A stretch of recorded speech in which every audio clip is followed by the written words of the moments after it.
नाम फैसल याद है और मैं पिछले 2 साल से पॉलिटिकल साइंस CSS के एस्पायरेंट्स को पढ़ा रहा हूँ। आज के इस लेक्चर में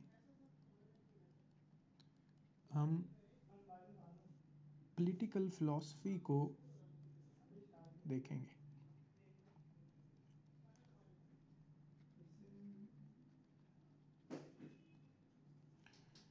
पॉलिटिकल फ़िलॉसफ़ी आपके पास जितने भी मॉडर्न कॉन्सेप्ट्स हैं, जिसमें स्टेट है, जिसमें आपके पास आज आप सॉवरेनिटी की बात करते हैं, लिबर्टी की बात करते हैं, इक्वलिटी की बात करते हैं, कॉन्स्टिट्यूशंस की बात करते हैं, ये सारी की सारी हमें पॉलिटिकल फ़िलॉसफ़ी से मिलती है और हमें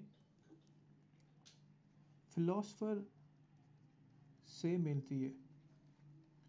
अब फ़िलॉसफ़र वो इंसान है जिसने हमें इन सारी चीज़ों की एसेंस या बेस बताई कि that is why this thing exist this way. अच्छा, आज के दौर में अक्सर अब जिनका पॉलिटिकल साइंस का बैकग्राउंड नहीं होता, they find political science quite difficult. तो मैं आपके सामने एक टेम्पलेट रखूँगा कि जब भी आपके पास क्वेश्चन आए फ़िलासफ़र्स के रिलेटेड तो आपने उसको उस वे में अटेम्प्ट करना है। सबसे पहले आपने देखना है कि उसका प्रिवेलिंग सर्कमस्टांसेस क्या थे, किन सर्कमस्टांसेस में उस फ़िलासफ़र ने वो फ़िलासफ़ी दी। दूसरे नंबर पे उसका स्टेट का आइडिया क्या था कि फॉर एग्ज़ाम्पल क्या वो स्टेट इंडिविजुअल के लिए एग्जिस्ट करती थी या क्या फिर वो एक अथॉरिटेरियन स्टेट तो नहीं थी। ठीक है। थर्ड, वहाँ पे सॉवरेनिटी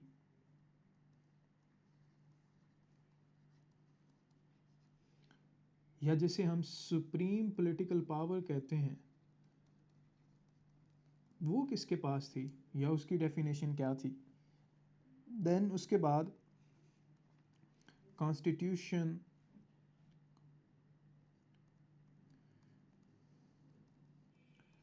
रूल ऑफ लॉ, ये क्या था। फिर उसके बाद हम डिफरेंट इज्म देखेंगे जिसमें आपके पास फैशिज्म है, कम्युनिज्म है, फेमिनिज्म है। किसी भी एक पर्टिकुलर फिलोसफर का हम वो देखेंगे। देन उसके बाद हम उसको मॉडर्न डे में रेलेवेंस देखेंगे कि आज के दौर में अगर हम उसको देखते हैं तो वो क्या रेलेवेंट है या नहीं है। प्लेटो पे बात करने से पहले अगर हम बात करते हैं उस टाइम पे जो प्रिवेलिंग सर्कमस्टांसेस थे वो क्या थे। प्लेटो ग्रीक सिटी स्टेट्स में आया था। ग्रीक सिटी स्टेट वो थी जहाँ पे आपके पास डायरेक्ट डेमोक्रेसी थी, यानी वहाँ पे आपके पास जो उसके सिटीजन्स थे वो लेजिस्लेचर, एग्जेक्टिव और जुडिशरी का पार्ट थे। यानी वो खुद इसमें जितने भी लेजिस्लेटिव फंक्शन थे, एग्जेक्टिव थे, उसमें हिस्सा लेते थे। सो एज अ रिज़ल्ट क्या हुआ कि हमारे पास एक चेंज आता है। अब ग्रीक सिटी स्टेट क्या थी कि ये पहले पेस्टोरल सोसाइटी थी, फिर उसके बाद एरिस्टोक्रेसी बनी, फिर मोनार्की बनी, फिर डेमोक्रेसी की तरफ गई। तो वो बड़ा अकॉर्डिंग टू G.H. सबाइन वो बड़ा प्राउड फील करते थे फॉर बीइंग अ डेमोक्रेसी। लेकिन क्या हुआ कि फॉर एग्जांपल अब उसमें सिटीज़न जब सारे के सारे इसको कंट्रोल कर रहे थे तो वहाँ पे चंद एक लोग जिन्हें अरिस्टोक्रेट कहा जाता है दे हाईजैक दैट डायरेक्ट डेमोक्रेसी, कि डायरेक्ट डेमोक्रेसी को उन्होंने हाईजैक कर लिया और अपनी मर्ज़ी के फ़ैसले करवाने स्टार्ट कर दिए। और वहाँ पे जो ग्रीक सिटी स्टेट्स थी वो ज़्यादातर एथिकल और मॉरल क्वेश्चंस को डील करती थी। सो एज अ रिज़ल्ट क्या हुआ कि वहाँ पे उनका जो अरिस्टोक्रेट्स का कंट्रोल है इस सिस्टम पे वो स्ट्रॉन्ग होना स्टार्ट हो गया। और वहाँ पे एक बंदा आता है, सोक्रेटिस।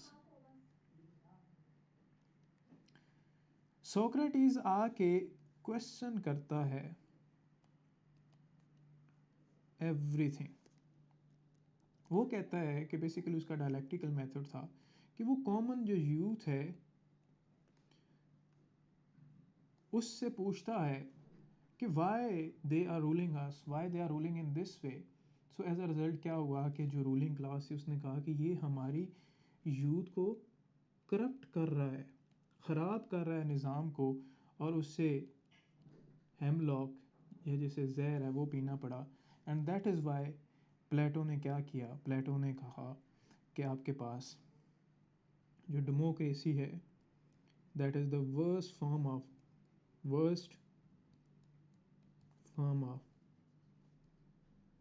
The government. ठीक, निज़ाम आगे चलता रहता है।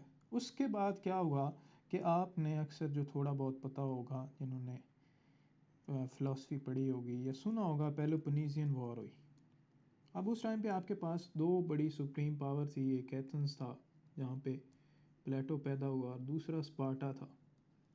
अब इन दोनों की वॉर हुई जिसमें स्पार्टा जीत गया और इसने 30 टायरेंट्स में उसकी हुकूमत यहाँ पे लेके आ गए। तो इस पे भी प्लेटो को एतराज़ था कि जो एथन की आपस में फ्यूड्स थे या डेमोक्रेसी थी, उसने स्पार्टा को हेल्प किया कि वो विन करे और यहाँ पे अपनी जो है वो मोनोपोली कायम करे। सो जब ये निज़ाम चलता रहता है तो आपके पास प्लेटो साहब आते हैं।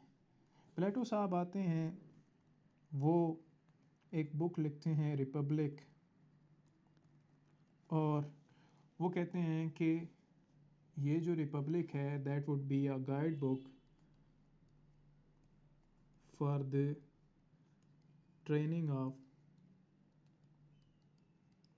अ स्टेट्समैन, कि हमें स्टेट्समैन को ट्रेन करना पड़ेगा, बिकॉज विदाउट ट्रेनिंग हम इसको नहीं कर सकते। सो सबसे पहले उसने कहा कि हमें अप्लाई करना पड़ेगा reason, science and wisdom.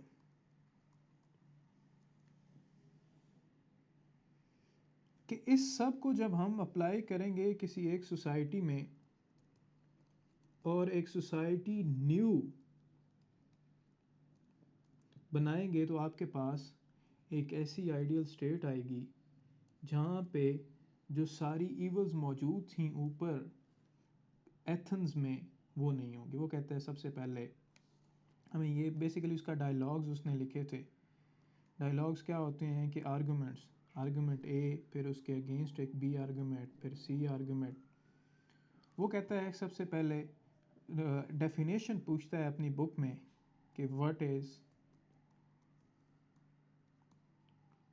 Justice. दो नोशन वो बताता है। एक थी आपके पास कंजर्वेटिव या प्रिमिटिव जिसे हम कहते हैं कि गिविंग एवरीवन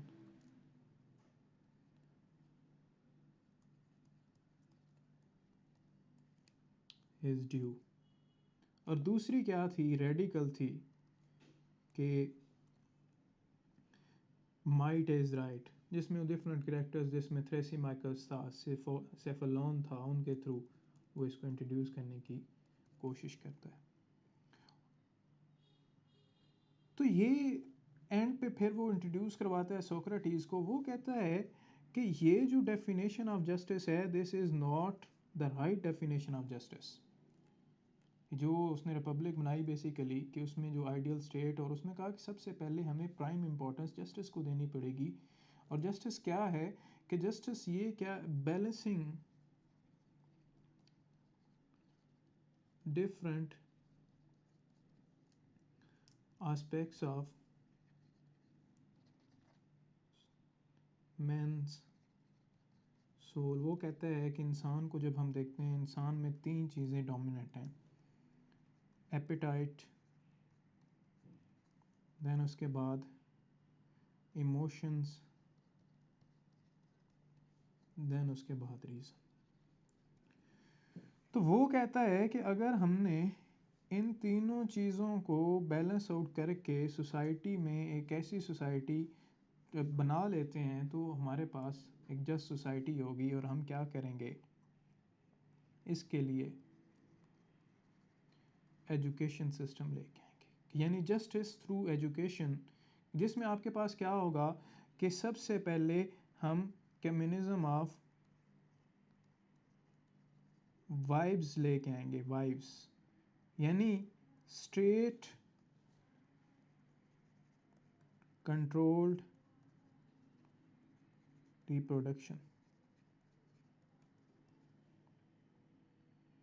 बच्चे सारे पैदा हो गए, यहाँ पे उनको हम क्या करेंगे कि एजुकेशन देंगे जिसमें फ़िज़िकल भी होगी, प्लस आपके पास फ़िज़िकल प्लस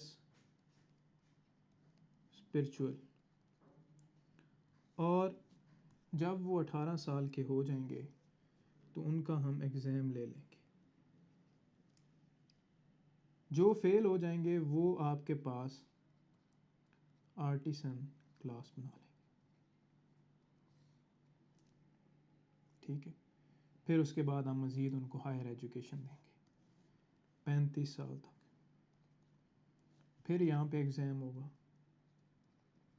और ये जो क्लास आपके पास बनेगी ये होगी मिलिट्री क्लास, ठीक है।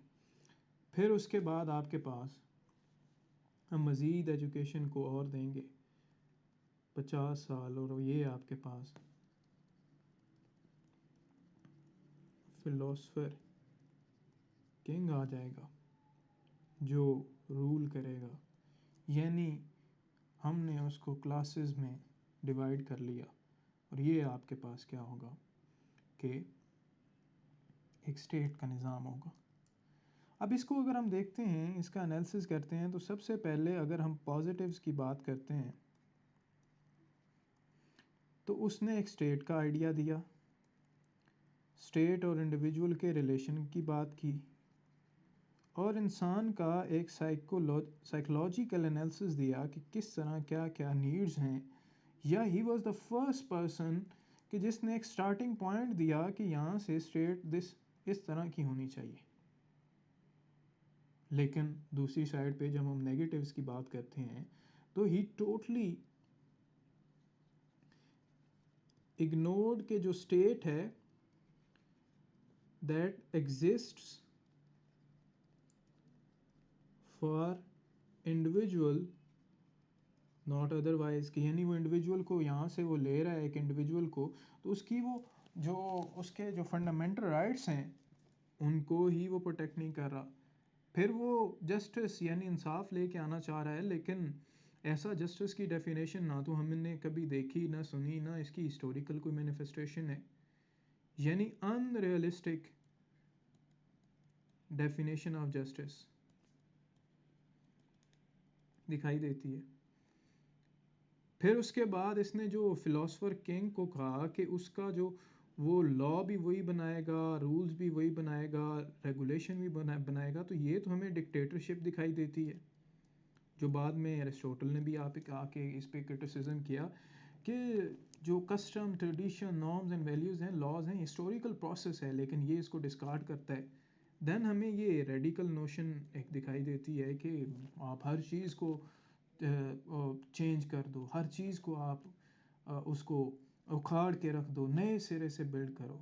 देन उसमें हमें फैशिज्म भी दिखाई देती है, टोटलिटेरियन स्टेट भी जो है वो हमें दिखाई देती है। लोगों के राइट्स ही नहीं है यहाँ पे, ठीक है। और आज के दौर में देखते हैं तो हमें इसमें जो पॉजिटिव्स दिखाई देते हैं वो है फंक्शनल स्पेशलाइजेशन, कि जो मिलिट्री, आर्मी और इस तरह की बातें की जा रही हैं। सो इस तरह प्लेटो ने एक अपनी फ़िलासफ़ी दी और उसमें ये सारी चीज़ें बयान की, जो कि इसकी बुक रिपब्लिक में लिखी गई थी। रिपब्लिक बेसिकली स्टेट्समैन को किस तरह हमने ट्रेनिंग के थ्रू बनाना है। फिर उसके बाद ये था कि जस्टिस के थ्रू स्टेट में जस्टिस का क्या रोल होगा, फिर एजुकेशन के थ्रू जस्टिस, और देन उसके बाद उसने जो ये कम्युनिज़म ऑफ वाइव, और फिर यहाँ पे उसने कहा कि फ़िलासफ़र जो है उसके लिए कम्युनिज़म ऑफ प्रॉपर्टी होगी, कि वो प्रॉपर्टी नहीं रखेगा। इस पे भी एरिस्टोटल ने काफ़ी ज़्यादा क्रिटिसिज्म किया। यानी अब जैसे आपके पास क्वेश्चन आ जाता है, critically analyse Plato's justice,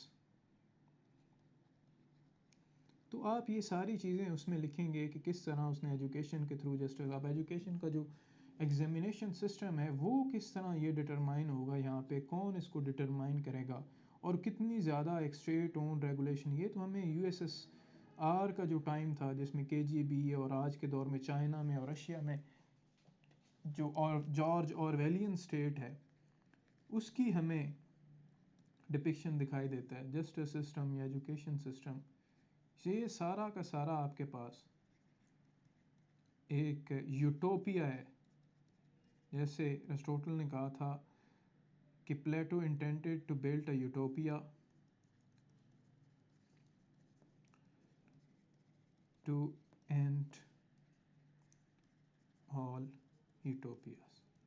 so that's how Plato जो है उस पे उसने आके ये सारी फ़िलासफ़ी दी, और यही आपके पास उसका क्रक्स है फ़िलासफ़ी का।